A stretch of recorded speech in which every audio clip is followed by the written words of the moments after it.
That is key. I mean, it's particularly pertinent at the moment because obviously what's happened in the last 18 months, we've seen a lot of new people coming into boating. Exactly, there's a real boost. Yeah, a huge boost. I mean, sort of Brunswick was saying sort of 30% of their new customers in the last 12 months have been new customers who are completely new to boating. Yeah. Another generation of boating. I mean, I want to say that Tesla generation, how does Garmin react to that? How does that impact you? Well, I think it's impacting everybody in the industry, really, because we have now a kind of a new generation of boaters that are stepping in, and that might have different needs, different desires, what they would like to do, how they would like to do the product, and they are a younger generation. They are not as conservative maybe like the elderly marine generation is. Yeah. So I think all of companies here within the sector needs to cater to these new things that's happening in the market, and their needs might be totally different from what we think their needs are. So we just need to be catering to this, as we call it, the Tesla generation, the younger crowd that expects downloads and knowing everything from your cell phone. That's normal to them. That might not be normal to a lot of states in the industry. Well, yeah, as he's describing it, I mean, technology, it will ask much more of technology. It is, but I think what's key here, what Pontus is referring to, I think, is we need some more joined-up thinking. You know, we need to, it's not about a company creating one product that does a really good job, and then another company creating another product that does a really good job. It's about how those products talk to each other, and how, importantly, as Johan refers to, how it's not just about technology, it's about how that technology works for the consumer and how it makes their life easier. You know, that's what's really critical. Now, Johan, you guys have been, you collaborate across not just the marine sector, across lots of industries. What are your learnings, some other industries that you work within, some of this journey, some of this customer journey? What are you learning?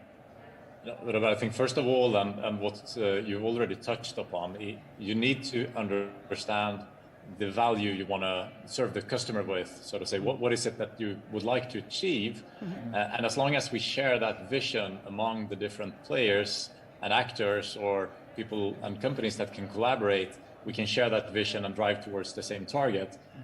That is the fundamental fact that has made us successful in a number of partnerships, really understanding the customer value and then working outside in when seeing what level of integration do we need, for example, with our partner Garmin in the studio today, what level of integration do we need towards or between, if you look at just our product, the engine, the helm station, the drives, and how does that integration enable the next level of service? I mean, one of the basics behind assisted docking is that all the infrastructure is already there.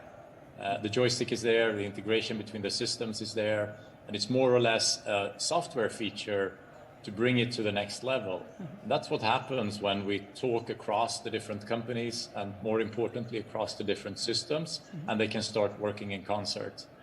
But taking a step back and just latching on what you said, I mean, we are at the point in the industry which we should really treasure. We have a number of new boaters coming, we have an increased interest in boating, and we have a technology journey now towards both sustainability and connectivity that gives us the tools to do fantastic things. So it's really an interesting time to be in this industry. Yeah, but you know what you're just mentioning, of course there's certain products already there in the boating and marine leisure industry that you can build upon. What about actively searching strategic alliances with other industries and thinking ahead of potential new products that this Tesla generation is looking for, thinking ahead? How is Volvo Penta doing that?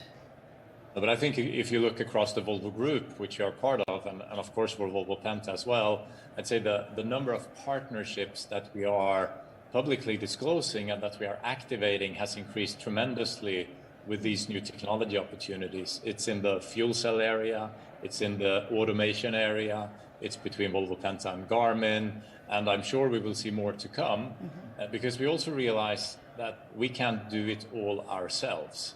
It's about finding out how different parties can work together to reach this goal of a better user experience for the boater.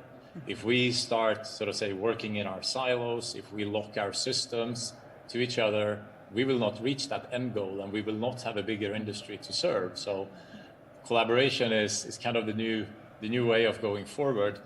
Also recognizing that we need to invest more as a company in the products we already have to evolve them towards the future. What about that in this industry, Ed? If you're thinking about the strategic alliances, every company open to that, actually? Well, I think we were discussing a bit earlier, but I think we are a conservative industry. Yeah. I think we're lots made up of, predominantly of small to medium-sized businesses that are very protective over their intellectual property and are very concerned. It's no surprise that Volvo Penta perhaps is open-minded and forward-looking in that regard.